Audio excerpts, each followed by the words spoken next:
On my desk today, the Murder Castle file. Watch this. July 1895.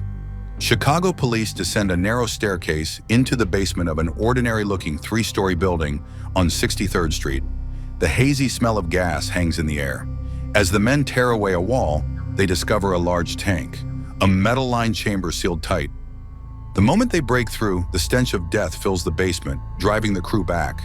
They find a crematorium, vats of acid, a blood-spattered dissection table, and in one pile of ashes, a small gold chain from a woman's shoe.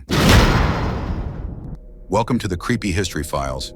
Today we open the file on Holmes, America's first serial killer. And be warned, the hotel was designed for one purpose, and checking out was never an option. Herman Webster Mudgett was born on May 16, 1861, in Gilmanton, New Hampshire. His family was wealthy but emotionally cold. His father was an alcoholic who subjected the boy to physical abuse and strict discipline. A bright child, Herman was harassed by bullies. Once they chased him into a doctor's office and terrified him with a skeleton, forcing him to touch the bones. The experience was meant to break him. Instead, something else broke inside him. Before he turned 11 years old, Herman began performing experimental operations on neighborhood pets. Some accounts suggest he killed a childhood playmate, though this was never proven. What is certain is that the boy who had been terrorized by death had developed a fascination with it, a hunger to understand it from the inside. He enrolled in medical school at the University of Michigan. There, his fascination took a profitable turn.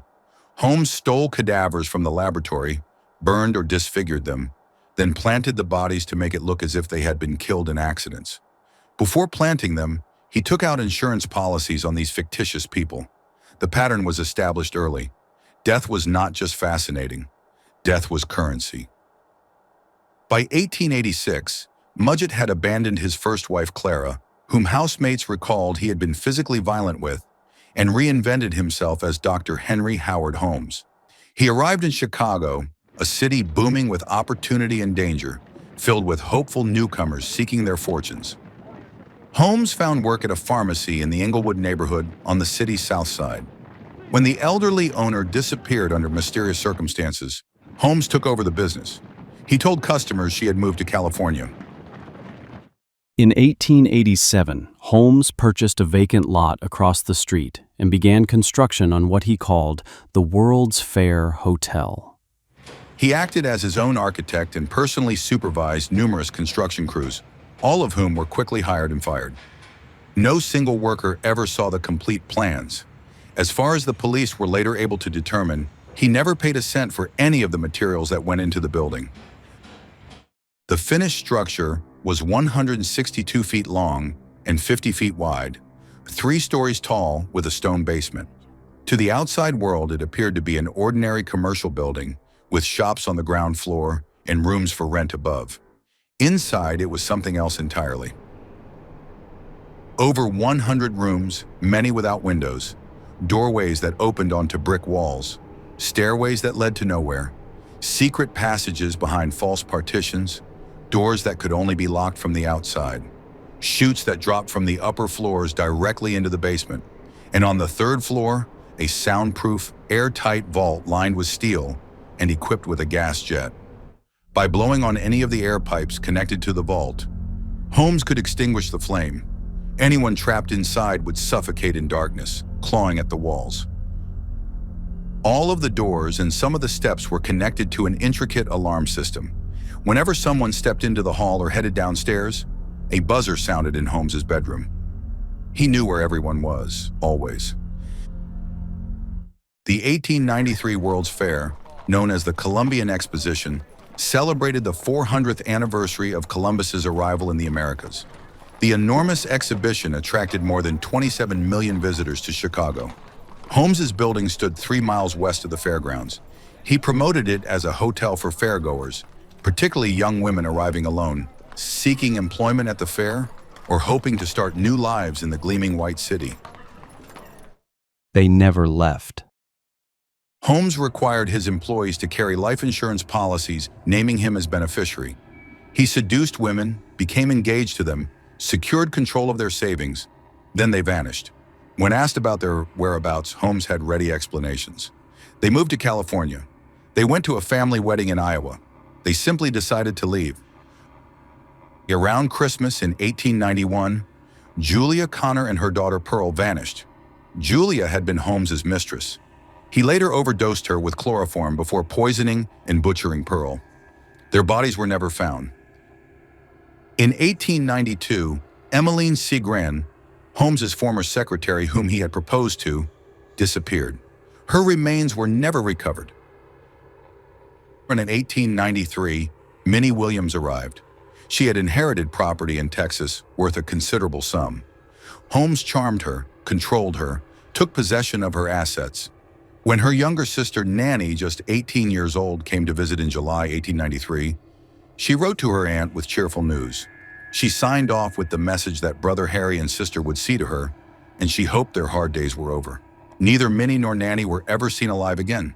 During the investigation, authorities recovered Minnie's watch chain and Nanny's garter buckle in one of the ovens. The files go deeper than most dare to look. Subscribe to follow. Holmes made the acquaintance of Benjamin Pitticell when he placed an advertisement in search of carpenters.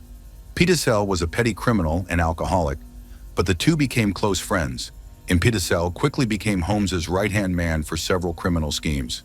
Together, they devised an insurance fraud. Pitticell would fake his own death, and they would split the $10,000 payout.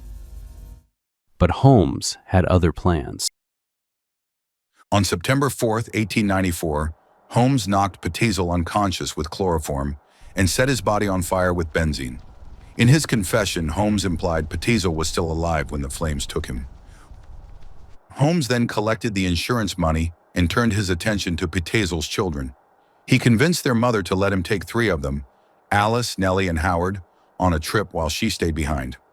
Over the following weeks, Holmes moved the children from city to city, always one step ahead of their increasingly desperate mother. On October 10, 1894, Holmes visited a pharmacy to purchase drugs and a repair shop to sharpen knives. That day, he killed Howard Pitticell and chopped up the body before burning it. The boy's teeth and bone were later discovered in the chimney of a rented house. 2 weeks later, on October 25th, Holmes forced Alice and Nellie into a large trunk and locked them inside. He drilled a hole in the lid and attached a hose to a gas line. The girls suffocated in darkness together. Holmes's killing ended when he was arrested in Boston on November 17, 1894. The Pinkerton National Detective Agency had tracked him there from Philadelphia. He was held initially on an outstanding warrant for horse theft in Texas, but investigators had far greater suspicions.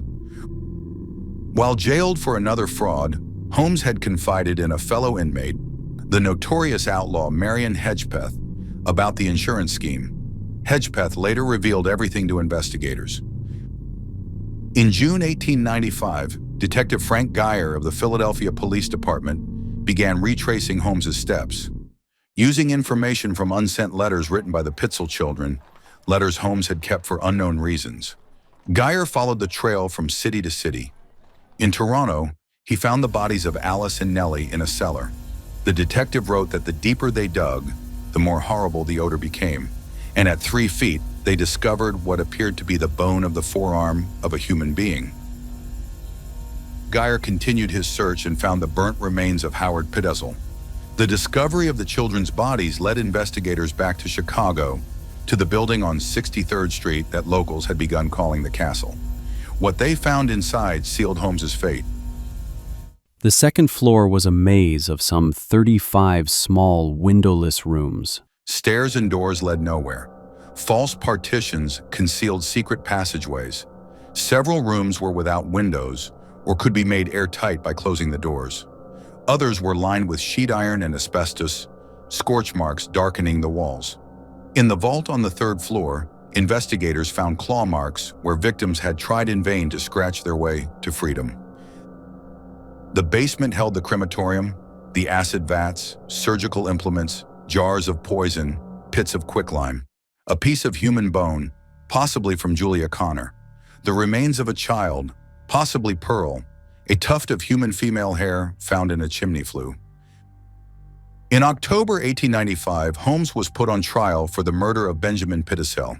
He was found guilty and sentenced to death.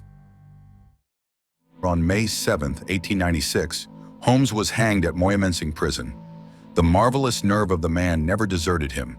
Even on the scaffold, he was probably the coolest person in the solemn assemblage. His final statement denied killing the Pitezel family, admitting only to 2 deaths resulting from criminal operations. The drop fell at 10:12 in the morning. His neck did not snap cleanly.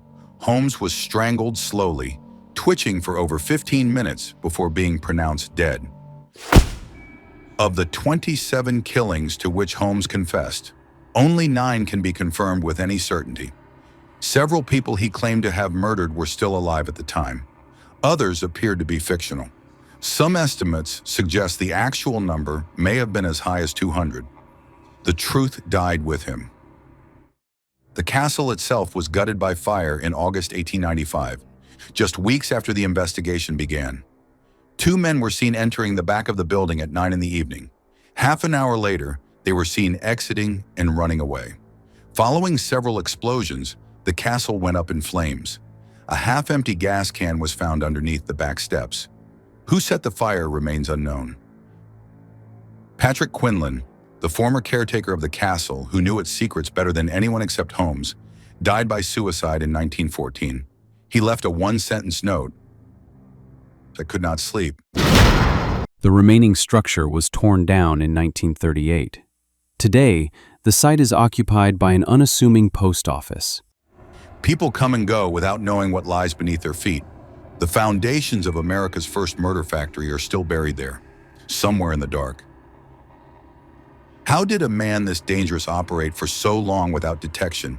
And could something like this happen today? The next case is already waiting, and trust me, this one runs deeper. Subscribe before the seal breaks. See you in the dark.